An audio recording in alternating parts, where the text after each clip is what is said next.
আসসালামু আলাইকুম রহমতুল্লাহ বরকাতুহ। আজকের যাদেরকে স্মরণ করে আমরা একটা পাটাতনে আমরা দাঁড়িয়ে কথা বলছি, সামনে উপস্থিত এখানে কোনো দিনই কোনো এলেমের কোনো কথা আমার মুখ দিয়ে বলার চেষ্টা করাটাই এটা বেয়াদবি। যাদের সামনে বসে আছি এবং আমার সামনে যারা উপস্থিত, আমি আমার প্রয়োজনীয় কথাগুলো বলেই আমি আমার কথাগুলো শেষ করব। এখানে নাসিরউদ্দিন ভাই একটা কথা বলে চলে গেলেন, উনি থাকলে আমি বলেছিলাম একটু বসেন। পবিত্র কোরআনে একটা শব্দ আছে, সেটা হলো ও আউযু বিকা রব্বি আইয়াহদুরুন। আমরা তো সবসময় আউযু বিল্লাহি মিনাশ শাইতানির রাজিম, শয়তান থেকে পানা চাই। আর পরের শব্দের অর্থটা কি? আমার কাছে শয়তান আগমন হোক, এর থেকে আল্লাহ আমি তোমার কাছে পানা চাই। তো এই পাটাতনের উপর 2013 সালের 5ই মেতে যেই নারকীয় কাদের উপর হামলাটা হয়েছিল, ওইটাকে আমরা যদি একটু হৃদয় দিয়ে ধারণ করি, এবং হৃদয় দিয়ে ধারণ করার কারণে বর্তমান যে সরকার এবং তারই যে তথ্যমন্ত্রী উনি যে আসছেন, এখানে আসছেন কি জেনে বুঝেই তো এখানে আসছেন, আলেমদের মাঝে আসছেন, আপনাদের অনুভূতির প্রতি মমত্ববোধ নিয়ে একাত্মতা ঘোষণা করে মূল্যবোধের উপরই কিন্তু উনি এখানে আসছেন। তো উনাকে যারা আসতে দিতে চান না, আলেম এবং হেফাজতের মধ্যে আমাদের মধ্যে যদি কোনো বিভেদ না থাকে, যেই ঐক্যটা ছিল এই 8 বছর মানে আমাদের 2013 সালের যেই 5ই মে, ওদিন তো আমরা একসাথে জীবন দেওয়ার কাফেলায় ছিলাম।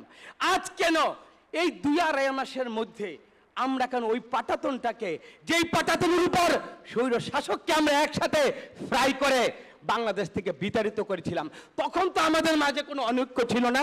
আর ওই গরম তাওয়াটা 2.5 মাস না যেতে এখনো ওই তাওয়ার মধ্যে জহিরুদ্দিন স্বপন ভাই আসছে, এই জন্য মিডিয়া আসছে না।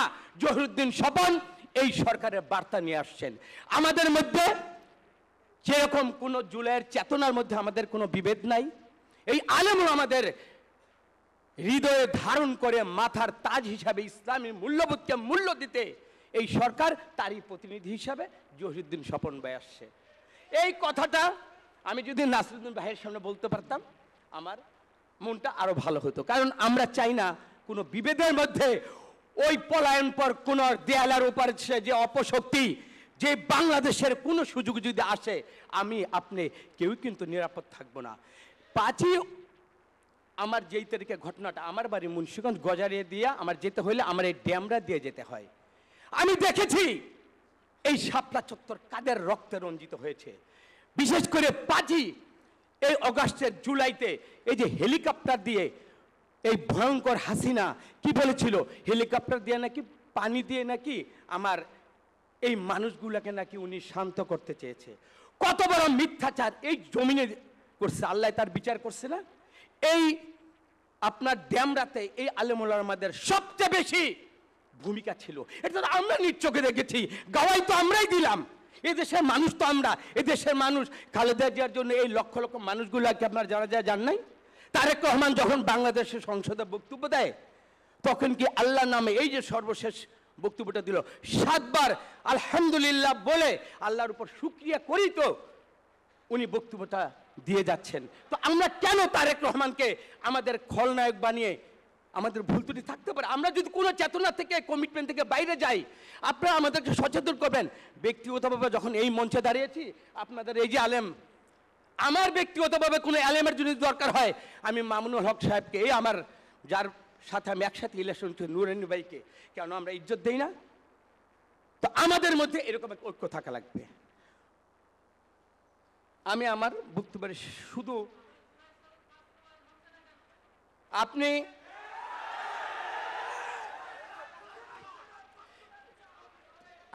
আচ্ছা আপনারা যাব শুনেন, আমরা আবেগ দিয়ে তাড়িত নয়, আমরা বিবেক দিয়ে সাজিত, আমরা বিবেক দ্বারা শাসিত। আমি এইখানে আমরা যারা আসছি এই আলোচনাটা আমাকে শেষ করতে দেন, তারপরে আপনার কথা বলবেন। আমরা এখানে যারা আসছি তারা একটা শব্দ কোরআনের মধ্য দিয়ে কিন্তু আমরা থাকতে চাই। এখানে কোরআনের আলোচনা যাদের মধ্যে এসেছি তাদের কাছে শিখতে এসেছি। ইন্না নাহনু নাযালনা যিকরা ওয়া ইন্না লাহু লাহাফিজুন। আপনারা হলেন আল্লাহর সেই কোরআনের ধারক বাহক যারা রোজ কিয়ামত পর্যন্ত এই কোরআনকে ধারণ করবেন না। আল্লাহ তো নিজেই এই কোরআনকে সংরক্ষণ করবেন রোজ কিয়ামত। আপনারা তো এই শিক্ষার মানুষগুলো তো আমাদের সামনে আসছেন। এইটা যদি ঠিক হয় তাহলে এখনই কেন আমার সামনে জুলাই সনদকে বাস্তবায়নের জন্য এবেকে জুলাই সনদ বাস্তবায়ন না হওয়ার জন্য কি আমি আপনাদের বাইরে নাকি? বলেন তো একটু। এতটুকু বিশ্বাস রাখেন।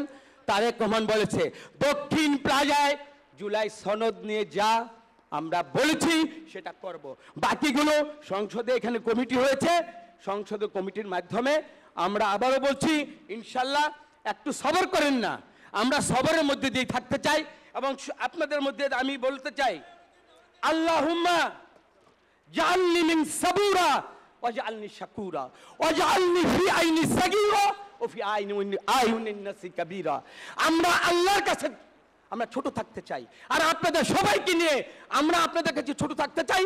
আর আল্লাহর কাছে কেন আমরা বড় থাকতে পারি? তো সবাই যদি এক থাকি এবং ন্যাক থাকি, আমরা মনে করি এই দেশটা স্বাধীনতার জন্য যেরকম 72-71 চেতনার মধ্যে আমাদের থাকতে হবে, আমাদের জুলাইয়ের চেতনার মধ্যে ইনশাআল্লাহ আমাদেরকে থাকতে হবে। আমরা সবাই এক এবং অভিন্ন, এটুকুর মধ্যে আমাদের বিশ্বাস রাখুন। এই দেশটাকে বিভেদ করলে যাদের বিরুদ্ধে আমরা সংগ্রাম করে পরাজিত হয়েছে, যে শক্তি, এই শক্তিকে জয়লাভ করলে আমি আপনি আবার নিশ্চয় সর্বশেষ এইখানে আশাবাদী কি আজকে এখানে আসছেন। আমি এই প্রথম যারা ইসলামের দাড়ি টুপি দেখলে যারা আমাদেরকে জঙ্গি তত্ত্ব দিত, শুনেন এই শাপলা চত্বরের পরে এক্ষুনি শেষ করে দেবো। শাপলা চত্বরের পরে আমি চিকিৎসার জন্য দেশে বেরিয়ে যাচ্ছি, তখন আমার দাড়ি আমি বললাম যে এয়ারপোর্টে তো ইমিগ্রেশন আমার যেতে দিব না।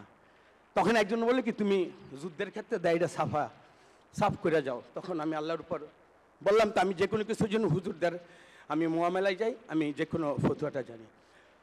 আপনাদের মধ্যে থেকে এক আলেম আমাকে বলছেন তুমি ইমিগ্রেশনে যাবা, ওই ইমিগ্রেশনের অফিসারের চেহারার দিকে তাকায় বলবা ইয়া সুব্বুহু ইয়া কুদ্দুসু ইয়া গফুরু ইয়া ওয়াদুদ। আমি ওই একিনের উপর, ওই মহান রব্বে কারিমের উপর, সত্তার উপর বিশ্বাস করে আমার দাড়ির উপর হাত দেই নাই, আমি ঠিকই ইমিগ্রেশন ক্রস করে গেছি। তো ইমানের যদি আমার আকীদা আল্লাহর উপর বিশ্বাসটা যদি ঠিক থাকে, ইনশাল্লাহ আমি আপনি এই বাংলাদেশ সবাই আমরা মিলেই আমরা জয়লাভ করতে চাই। আমাদেরকে বিশ্বাস করুন, আস্থা রাখুন। এই দেশের আপনারাও নাগরিক, আমরা ইনশাল্লাহ নাগরিক। আমি আপনাদের কাছে আবারও বিনীতভাবে বলতে চাই, আজকের অনুষ্ঠানের মাধ্যমে তথ্যমন্ত্রী এসেছেন না, আমার মা বোনকে যেভাবে এগিয়ে এনে পুরস্কার বিতরণের মধ্যে নারীদেরকে আমরা ঘরে রেখে, কেন ওনারা আব্রু এসেছে, আল্লাহ তাআলাকে এটাকে মানা করছেন, রাসূল সাল্লাল্লাহু আলাইহি সাল্লামের মধ্যে এটা মানা আছে।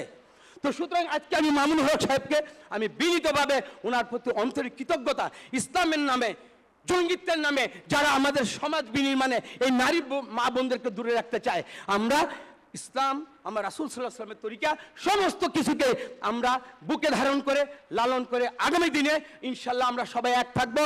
ও আখিরি দাওয়ানা আনিল হামদুলিল্লাহি রাব্বিল আলামিন। আসসালামু আলাইকুম ওয়া রাহমাতুল্লাহি ওয়া বারাকাতুহু।